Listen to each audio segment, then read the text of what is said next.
Hello, everyone, and welcome back to the lab. Today we have episode 3 of An Evening With, and I have my good friend Jess on. Hey, Jess, how are you? I'm good. How are you?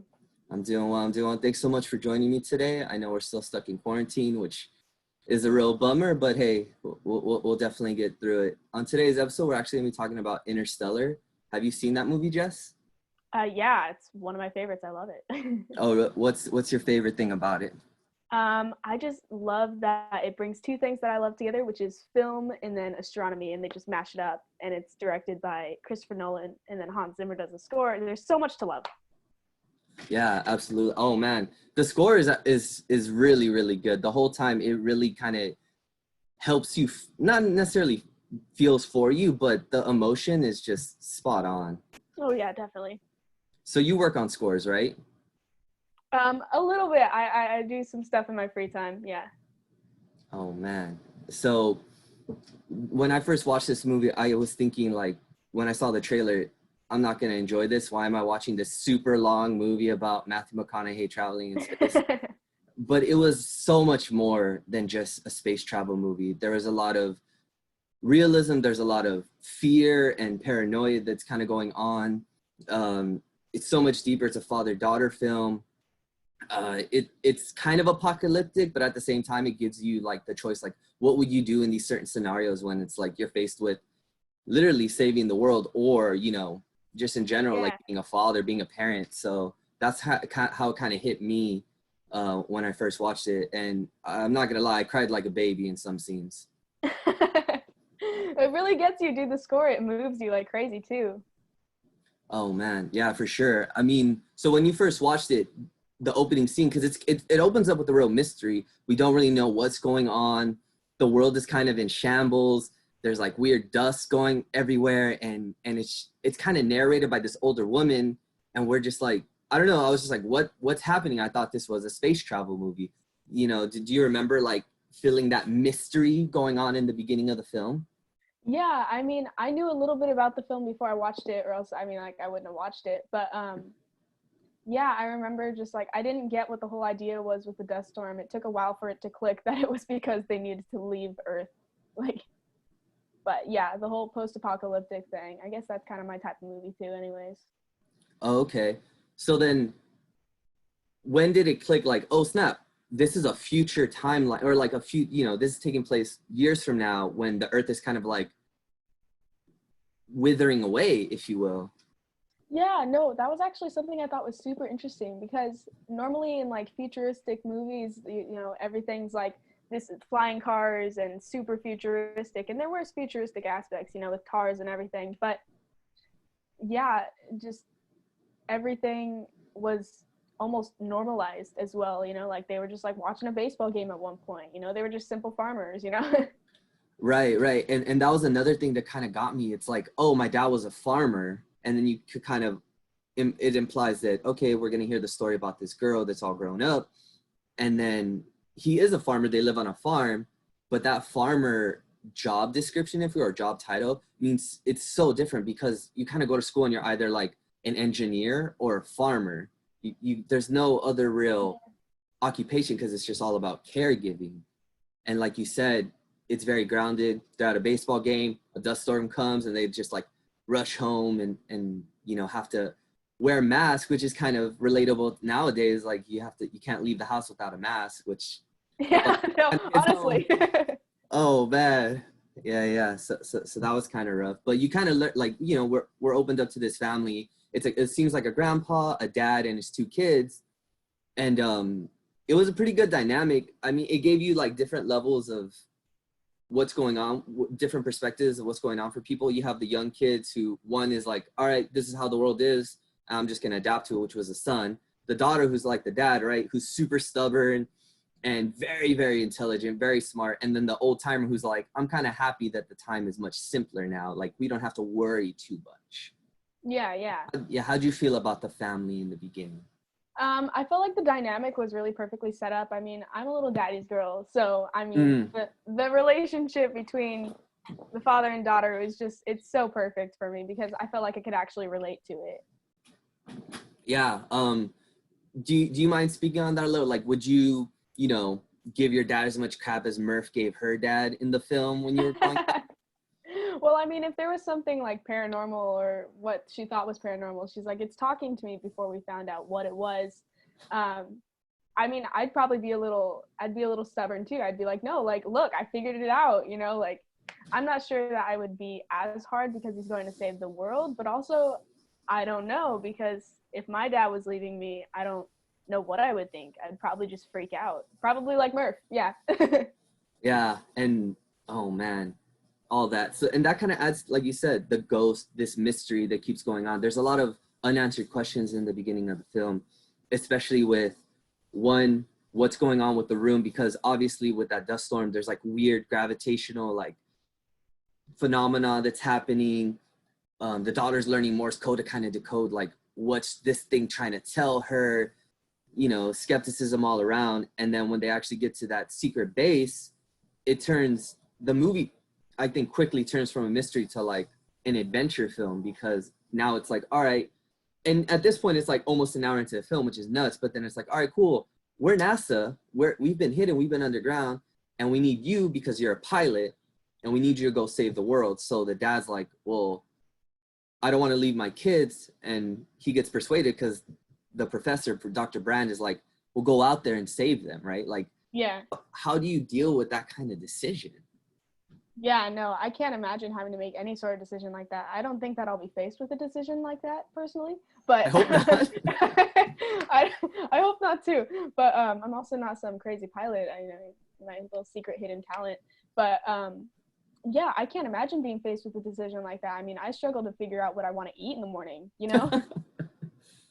That's really important though. And I actually think about it the day before. So like last night, I'm just thinking, gosh, what am I going to eat today?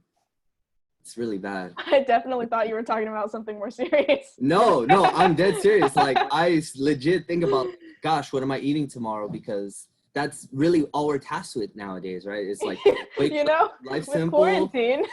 Yeah, it's like, okay, what am I gonna do today? Well, nothing. Okay, so what am Eat. I gonna eat? Yeah, that's like the next thing up. Unless, you know, you're lucky enough to still be working or school or whatever you're doing. But like for most people, it's just like, well, what am I gonna eat today? Not, okay, cool, I gotta jump into this wormhole.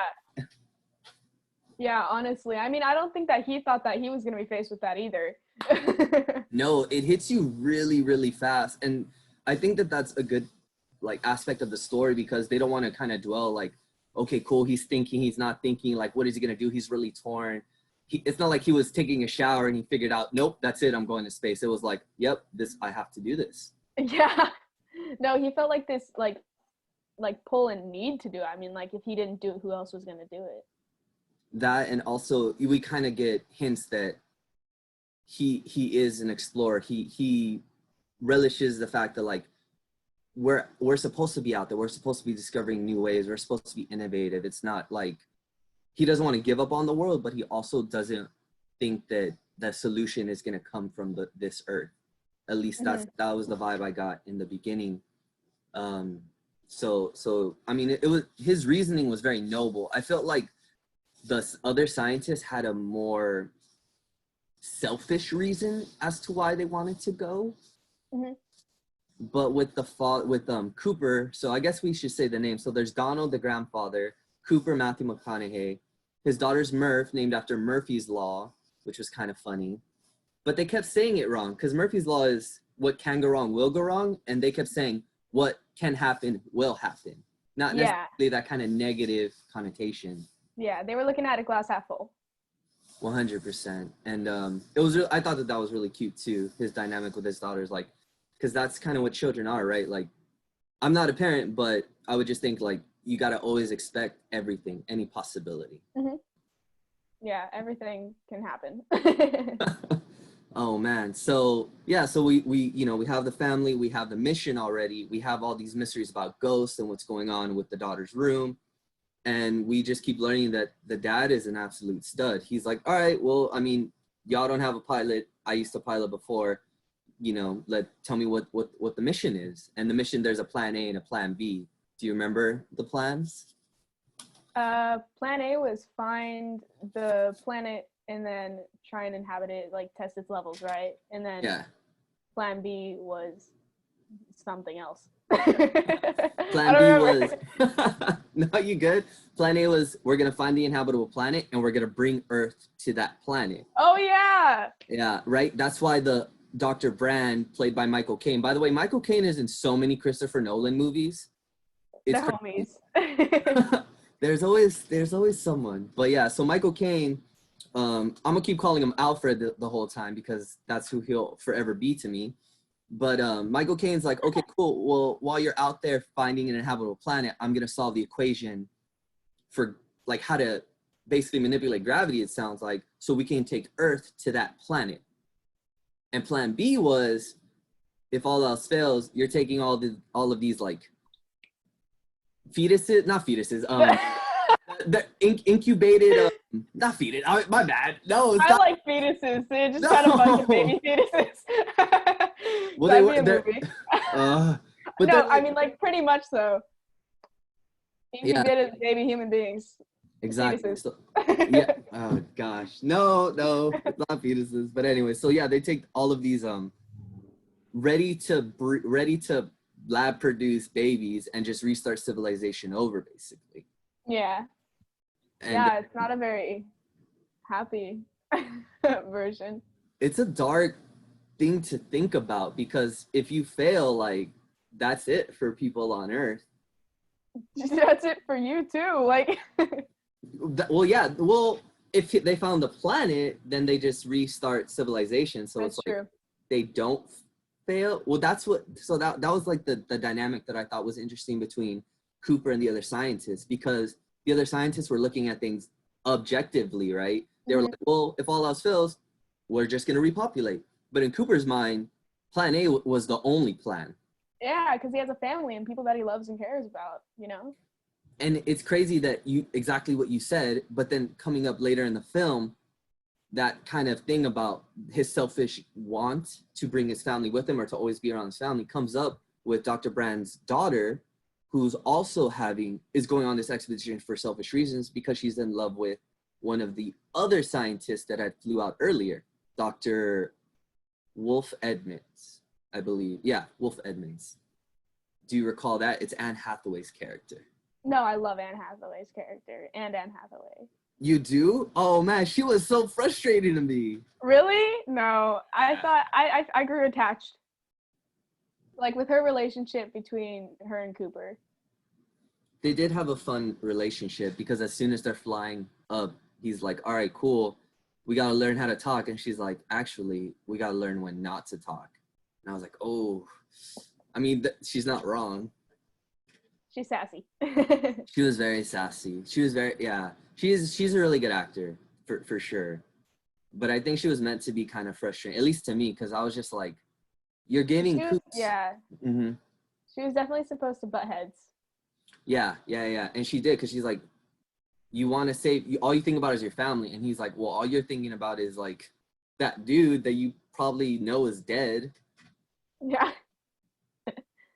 I don't know. But it was a little hypocritical, but, you know, things happen. But they're already shooting off, like going through the wormhole, going into hyperspace. And it's cool because they kind of allow transmissions back and forth between Cooper and everyone on board and the people back on Earth, which I think would kind of keep you sane because yeah, definitely. Even if you think about it. Mm-hmm. Are you talking to people like during quarantine too? Like, I'm sure you're sending out messages and constantly. all that, right? Yeah. Constantly. So like, what if you were up in space and you had to like, you weren't getting along probably with the people around you? I mean, I would not be doing well. That transmission is looking better and better, right? Oh, 100%. I'd be holding on to those things. So, which was cute too, because I mean, at this point, I'm already in love with Matthew McConaughey's character. He was a real dad. You learned that he lost his wife, and his relationship with his son is really good too. And him and his son are constantly talking back and forth before they go into hypersleep, before they get to this wormhole. And gosh, it got really sad really fast because they get to their first planet, right?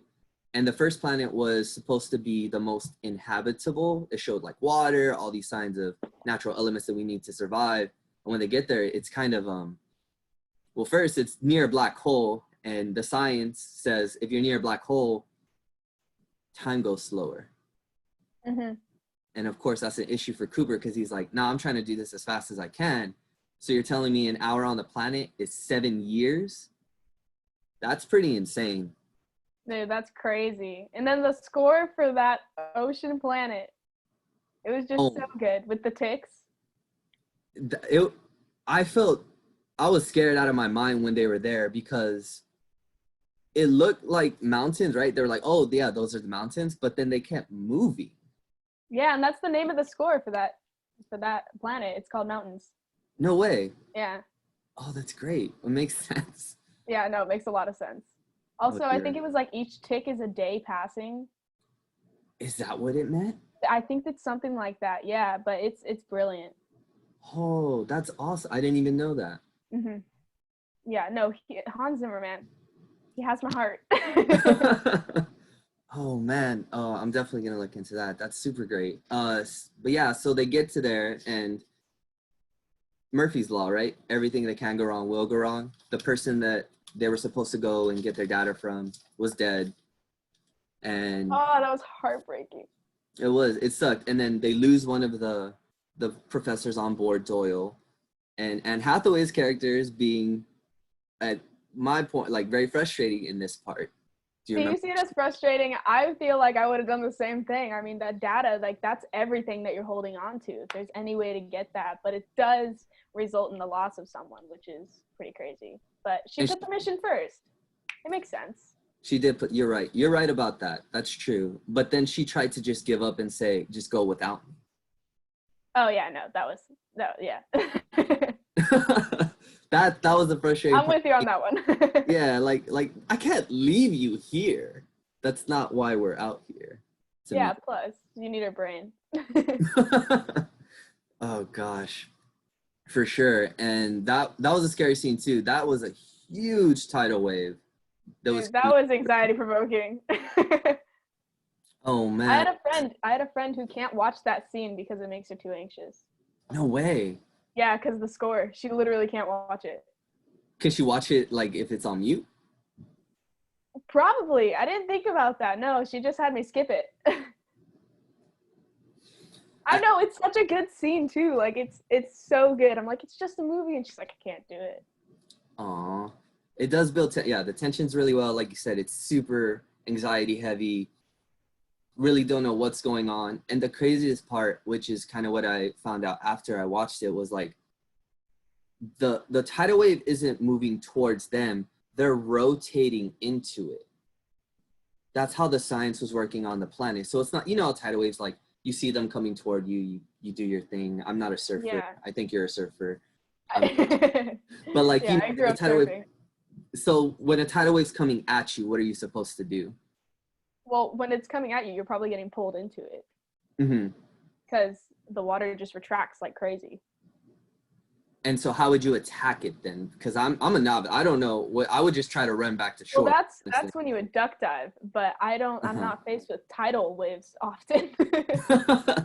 Oh, that's fair. That's fair. But yeah, but this one, it's not like you duck dive into it because they're curving into it. Yeah.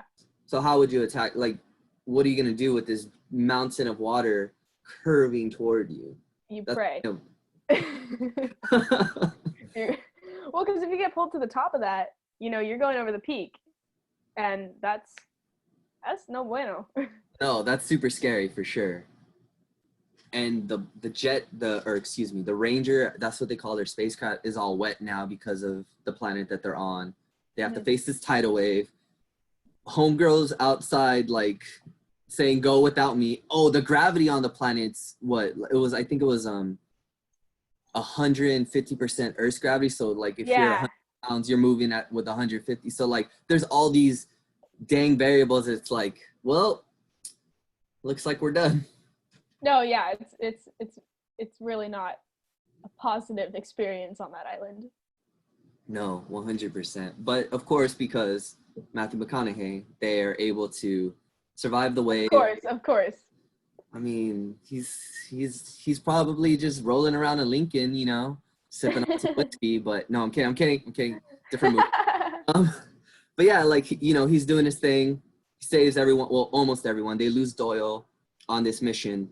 And then when they fly back, they find out that they've lost 23 years. Mm-hmm. Going to explore this planet and facing everything that they face, it took 23 actual, like, Earth years, if you will, that they lose, because when they get back to their main ship, the Endurance, the other professor, or excuse me, the other scientist is like older. He's aged up. He looks beat. He looks, or I mean, you know, he was alone for 23 years. All he had was those talking robots. Mm-hmm. And when they asked him, like, why didn't you hypersleep? Like, that was so sad. You know, like, that was so sad because he was alone. Yeah, I wouldn't be able to just hypersleep the whole time either. No, I think I would definitely get to the point where I would hypersleep, though. And he did mention that, right? Like, he was like, oh, I in and out, you know, to pass the time. But, like, that's a long time by yourself in space where no one can hear you scream. Right? Yeah. Is that how you describe space? No, that's a different movie. No, I would describe space as like, it's a huge adventure. Space and adventure. Basically, I'm really into, like, I would call myself like a seeker of knowledge. Like, I love to learn stuff. I love knowing how things work, and I think that the more time passes, the more we're starting to realize, like, we are part of the universe. We're not. In the beginning, we were like, okay, cool, we are the universe, and then we realized, no, we're part of a universe, and then now it's starting to feel like, yeah, we are part of that universe, and the only way to find answers and to continue to progress, like, life and everything, because I think humanity is in a very adolescent stage at the moment. The only way to do that is to look towards the stars. It's the answer to all the questions that we have. And that's why this movie really spoke to me, because it kind of brought to light some of those, like, aspects and questions. Yeah, they're not all real. Some of it's theoretical, sure, but it's nice to see that. It's nice to have an adventure. It's nice to experience those things, even though it may not be real. I felt like the director, you know, Nolan, the score, everything that they put together for this film, it was a beautiful story, and everything was visually, like, stunning. Sure, the CGI may be aged, but, like, to me, it spoke way more to, like, yeah, we're done looking towards the ground and figuring out how we exist on the dirt, and it's now we're looking to the stars to see what's next on our adventure. Yeah, and I think something that was super cool was, like, the CGI. Like, that's something that can distract me if it's not done well, but it was seamless, you know, like, it was so well done. Like, major props to everybody that worked on that. It was just so good. I'm really impressed by the CGI in that movie, and there was so much, you know. There was a lot, for sure. Would you be able to do that kind of stuff? Are you able to do that kind of stuff? Like CGI work?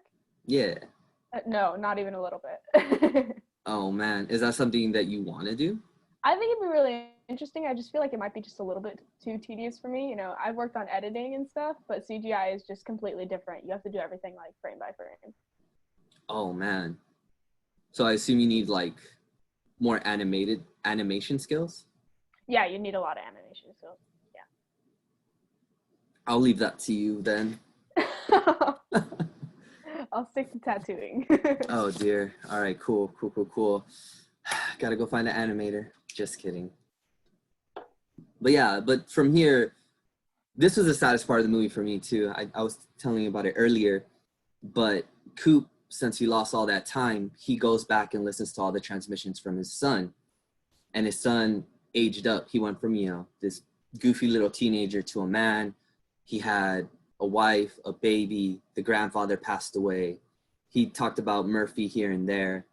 And, you know, Matthew McConaughey, he gets a lot of crap for his acting, but I could feel that, like, pain. Like, when they kind of zoomed in on him and he was crying and tearing up, I felt that, because at this point, I'm so invested in the story and him as a character that he did a great job. Like, I think all of us in his shoes would be the same way, not being there for important milestones in our loved ones' lives. Like, that was the saddest point of the movie for me.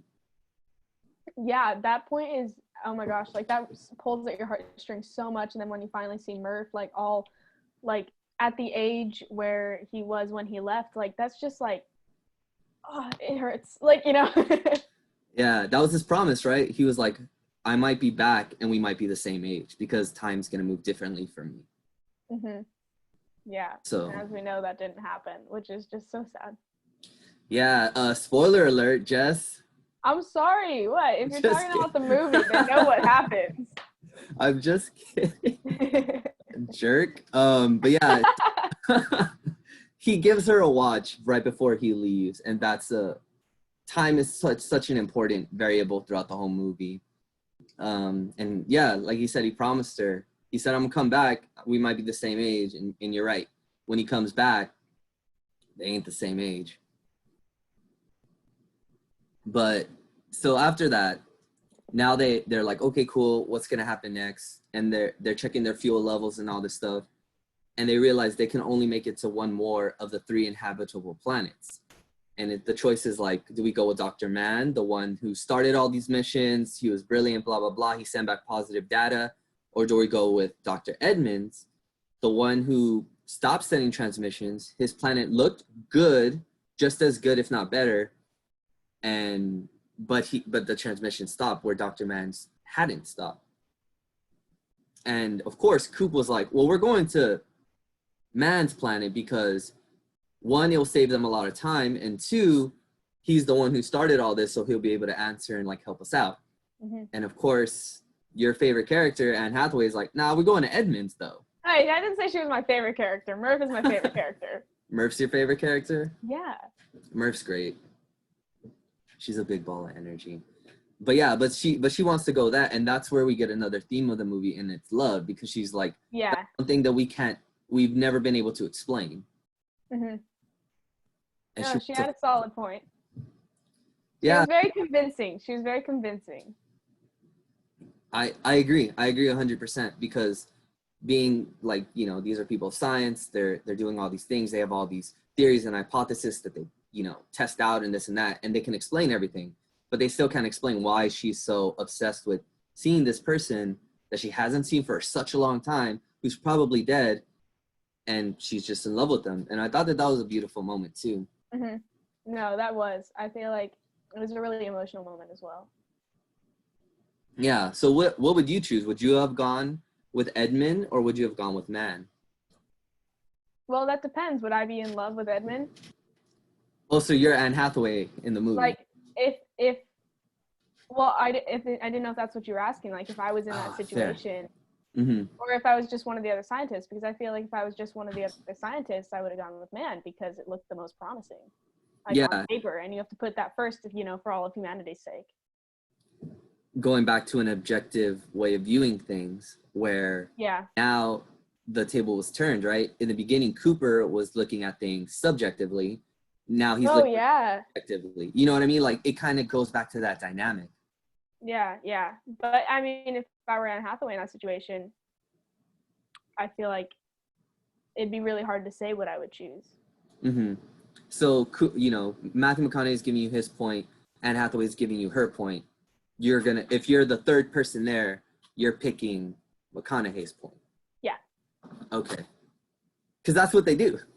Yeah. Yeah, so they go to see Dr. Mann, and at this point, Dr. Brand back on Earth is dying because of his old age. And I felt like in this kind of section of the movie, it's really, it's like where all the truths come to the surface for me. Because we learn, one, Dr. Brand was lying the whole time. He solved his equation. He was just missing gravity, which is data that he didn't have. And then we come to Dr. Mann, and that was Matt Damon. Which, good old Matt Damon. Good old Martian. Different movie. But yeah, so we come to meet Dr. Mann on this weird kind of icy planet, and it doesn't look inhabitable, at least at first glance, but he's like, oh no, when we go to the surface, that's when it's better. And so, I don't know. I was like... It was sus. It was kind of, but like, you know, you have to believe him. He's a scientist. He's doing all the right things. He's the one that's been there. He started the whole thing, so it's like, okay, cool. You have to believe him. And then it kind of comes to light for at least McConaughey and Dr. Brand, well, the daughter, Anne Hathaway's character, that one, her dad died, and two, the equation was solved, but they need information from a black hole, which is what they don't have. And Dr. Mann was like, yeah, we knew that. Mm-hmm. And that sucked. I mean, for me, I was like, why didn't anyone say anything? Yeah. Why were you the only one that like had that knowledge and stuff like that? Like that's, yeah, it's crazy. They were saying like basically like only one will work. And he was like, he was more of the plan B. He's like, yeah, our mission was to come start a new colony on a planet, not save Earth. Mm-hmm. And that was another kind of lie that, yes, it got the adventure going because they lied to him, but for me, I was just like, ugh. I was so. No, yeah, it's infuriating. Yeah, that part definitely got me because I was just like, no, that's everything we work for. I was super invested in the movie already, you know. So you're screaming at the screen. Oh, definitely. Oh gosh, no, I was too. Damn you, Matt Damon! And I was just, how could you do that to them? and then now an even like worse truth comes to light because we find out Dr. Mann's planet isn't inhabitable, and he was lying at the time. It was just, there was so much wrong with it. There was so much wrong with it, but you know, it had to be coming, but. For plot. And then he tries to kill Matthew McConaughey and leave him stranded on the planet and he can leave. So he smashes his like visor, his space helmet. Yeah. And since it's not inhabitable. Yeah, you can't breathe the air. I think they said it was like 90% nitrogen. Yeah, it's not good. So super infuriating. Yeah, at this point in the movie, it's not the climax I would call it yet, but it's definitely like just hitting a downward slope. Like, oh man. So at this point, McConaughey is like dying. Matt Damon's trying to get off the planet. He's doing everything he can. I mean, I don't blame him 100% because I would probably be like super pissed and want to leave too. But I don't know if I'd go to the lengths that he would go and like try to kill people that are here to save me. Yeah, no, I don't think that I would kill people personally. No, not if my job is to save like humanity. Yeah.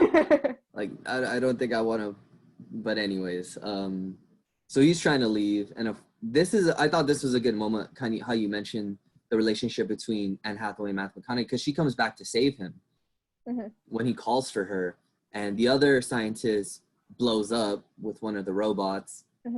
So she comes and saves him. Matt Damon's trying to escape, and we learn like kind of the new plan, at least for McConaughey. He's like, well, I need to, one, save Dr. Brand, Anne Hathaway, and two, I need to get into the black hole with enough speed to where I can transmit the data back to Earth. What was that? It was a boomerang. Because that's what they do next, right? They kind of slingshot the ship from the black hole. So yeah. As we can all assume, at least for me, I was like, okay, Matt Damon's for sure gonna die. No, I was like, because he was I mean, you're not wrong. Yeah, but like, because at this point, it's like he's gonna try to go back to the ship and he's gonna mess it all up because he doesn't know anything. He doesn't know the protocols. He doesn't know what's going down. Yeah. So he tries to go back and blows himself up like a tonto. And so, you know, fuel's running out. They don't have enough time. They can't go back to Earth at this point. So McConaughey is like, all right, cool. We're going to slingshot and we'll get to the third planet and we'll figure it out from there. But he was lying to Anne Hathaway. And he was like, really, she's going to get to the planet and he's going to fall into the black hole. Yeah. Because you need to have less weight. That's right. Yeah, it's so sad. It was so sad. It was a very sad, yeah, 100%. And she's like crying and pissed. And he's like, if I would have told you the truth, you wouldn't have let me do it. Yeah. Well, no. I mean, I'm not going to just let someone do that. Like, oh, yeah, okay, for the mission. Like, right? It was his objective. No, it was a little selfish for sure on his part. Yeah, I think he did the right thing. But it's this movie, it's just such an emotional roller coaster. It's just so much heartbreak. But his heroism, if you will, was what kind of saved everyone at this point. Yeah, it was very heroic. because we find out that once he's going through the black hole, that he was the ghost that reached out to Anne Hathaway when they first go through the wormhole. He was the ghost that was haunting his daughter while she was growing up the whole time and being all those like gravitational anomalies and what was going on. Because he goes through the black hole and he does hit it with enough speed to where he goes into a higher dimension. That's what we're led to believe. He's in like a weird kind of fifth dimension where time doesn't move linearly. Time is its own construct, and he's able to kind of flip through periods of time and get to certain points just because he's being helped by them. Yeah, that was such a confusing part of the movie, if I'm being honest. I think it had to be a little out there because we don't know what happens, right? Yeah, it was very out there. For sure, but we don't know what happens when we go into a black hole. Like maybe we do reach, like maybe we do reach this higher level, this higher dimension. I don't know, and I think the directors. You mean you haven't gone into a black hole? Oh, please tell me what happens. Well, I never said I did. I just, every Saturday. No, your bed is not considered a black hole. I'm sorry. I mean, kind of. Because once you get there, like nothing gets out. No. No, for sure. But you're right. It was a very like trippy scene. But if you had to guess, would you think that like, what do you think would happen if you entered a black hole? Are you just vapor? What do I think would happen if I entered a black hole? Yeah, like if you enter a black hole at like a super high speed, like damn near light speed, not that he was going light speed, what happens? You die?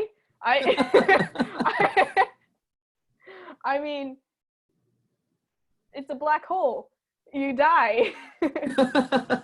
He didn't die though. You're right. No, you're right. I definitely, because what, black holes are, not even light can escape a black hole. It has so much gravitational pull that like there's so many crazy things. Of course, we would automatically assume like we'd probably get like just crushed under the pressure of gravity. I mean, yeah. Because if we go on a roller coaster, we can't go past 5 Gs or else we would die. You didn't know that, right? Are you serious? Yeah. When Why do you know that? Like, is that just you just know that off the top of your head? It's either 3 or 5 Gs, but I'm pretty sure it's 5. But yeah, when an old physics class that I took, we had to build a roller coaster, and once we got to like the simulation program, and you're building a roller coaster, you can't let your riders feel more than 5 Gs worth of force, because then they would explode. Yeah, that's why I know that. I thought it was just like on today's roller coaster facts we have like. No, that was more like on today's episode of G-Force. Okay. But anyways, yeah, so there's a certain amount of like gravitational pressure that we won't live through. It's just our bodies can't take it. Mm-hmm. That's why, like, if you went into the very depths of the ocean, like you would pop. Yeah. Without the right equipment. Yeah. Kind of like that, but think about it in space. Space popping. Got it. Yeah, that. I mean, I don't know. It was the hero's gonna win in the end, right? So I felt like this was. Yeah. It happened for plot, but it's interesting to think about a higher dimension, and I thought that they did a pretty good job because, can you like, not that we can time travel because we experience time linearly, but what would you do if you can see like if you could read your time like as if it were a book? Like you have a book about your life, and you can flip to whatever page you want. It's like, okay, cool, page 8, you're 4 years old. Like, wouldn't that? That's just such a complex like idea that's so hard to wrap like my mind around. Like physical time. It's just, I feel like it's above what I can understand. Yeah, I agree. I'm the same. I mean, I'm already dumb, so I'm. Oh, shut up. I'm trying to explain this complex thing, and it's like, well, I don't know what I'm talking about. Well, I mean, like, I feel like it was a really far-fetched idea for them to even go into. They had to create some sort of cinematic version of physical time. Like that's just so out there. Like major props to them for even being able to figure that out. And I really enjoyed what they did too. Yeah. No, it was a really cool idea. Yeah, because at this point we're getting closer to the end, and Coop's just help. You can see him literally helping his daughter find the answer.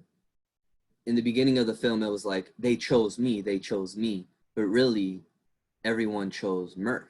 She was the key. She saved everyone, and she never gave up. I love that about her character. She's so damn stubborn, but even through this whole time that she's pissed off at her dad and doing all these things, she's still learning, she's still experiencing life, and she's still like she had, even though she talks so much crap about him, she has never given up on him.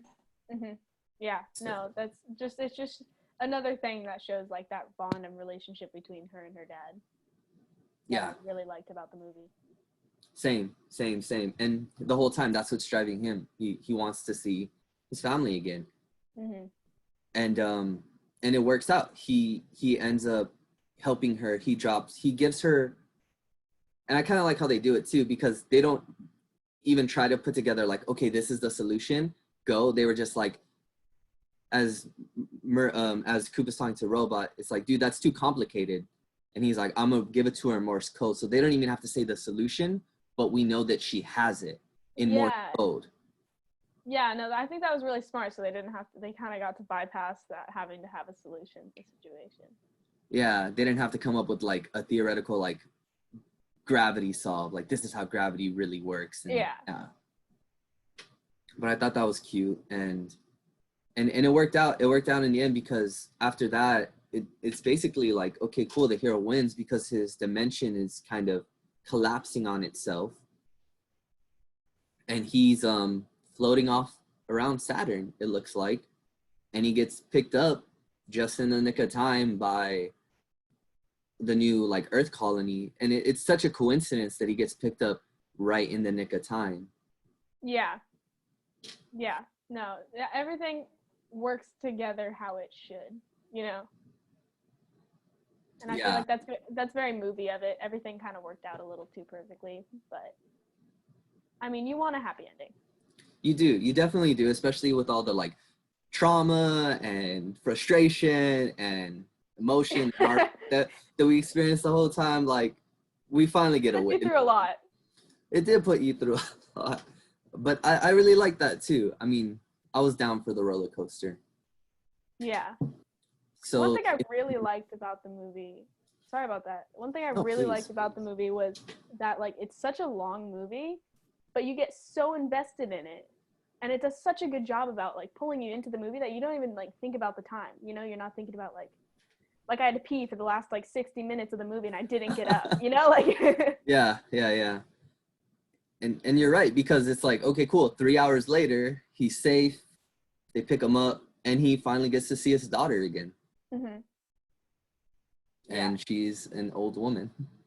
I know, that was so sad, but it was also very heartwarming, but also so sad. It gets you because he kept his promise, and she knew the whole, like, she gets to admit to him, like, I knew it was you were my ghost, you were the one that was always behind the scenes. Closure. And I always knew. That's the perfect word, the closure to everything. And gosh, what a way to end it right there, right? Yeah, and I thought it was really funny how he was like, oh yeah, like Murph said that you would love your house. I made it just how you had it, but he hated being a farmer, you know? she gives him that jab, you know, when talking about her dad, like, oh yeah, he was a farmer. Oh, you jerk. Yeah. But you're right, and he did hate being a farmer. And that's the end of the movie. But wait, because before like we get end credit scene, it kind of, everything gets kind of comes full circle, because he hasn't really aged. He's experienced what, maybe a couple years of life, while everyone else has experienced, was it like 50 something years? No, 70 plus years. Can you imagine having to meet all new friends? Well, he's a celebrity at this point. Everyone knows his story. Yeah, that's true. Dudes are writing papers on him. Yeah. But of course, in true like pilot engineer fashion, he needs to go save Dr. Bran on that third world. Yeah. So it's kind of implied at the end that he was his robot that helped him out through the whole time, and then he kind of what it seems like he takes off for that third world. Yeah, it alludes to it, definitely. Definitely alludes to it, but I think it's good where like it was a good way to end everything, because that's true to his character. It seems like he's never going to be done exploring. Yeah. He's never gonna be able to just rest and sit still, settle down. But I think it was a good ending. I was definitely satisfied with it. So what was your favorite part of the whole experience of this, like the movie? Probably the ocean planet. That was just, that scene got me so, like, it was so investing. I loved it. Everything about it. I freaked out the most for sure at that point. Oh yeah. Because I didn't know what was gonna happen. And then when it came to like even the betrayal of Dr. Mann, I was like, yeah, I don't like you, Matt Damon. You're gonna probably die. At that point, I'm like, did. And he did, because he's too smart for his own good. Yeah. But and then even when they got back onto the ship, however many years later, even when they got back there, like that scene was also really like, it pulls at your heart. I like the scenes that can get you like emotionally. Oh, for sure. I think a movie, a sign of a good movie is it gets you to feel something, whether it's good or bad, but that's like a sign of good writing too. At least in my opinion. I feel like I'd even go as far as to say like that's why people watch movies. They want to be able to feel something that movie has to offer. Yeah, exactly. Oh man, that was a trip. Back from the black hole. Oh yeah. I just got back.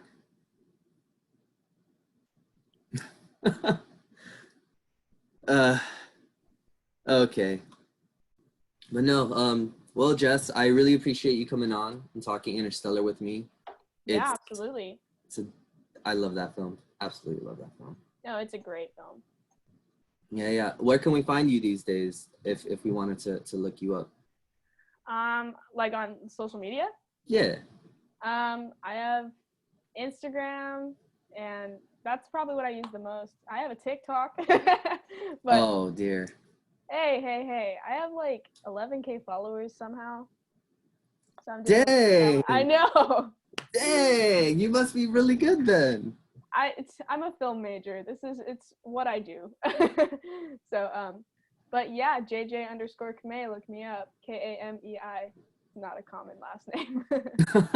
No, definitely not. And yeah, thanks again. I would definitely love if you would come back sometime and we could talk more movies. Yeah, absolutely. I'd love to. Awesome. Well, everyone, thanks for stopping by this episode. We're going to be out. Stay well.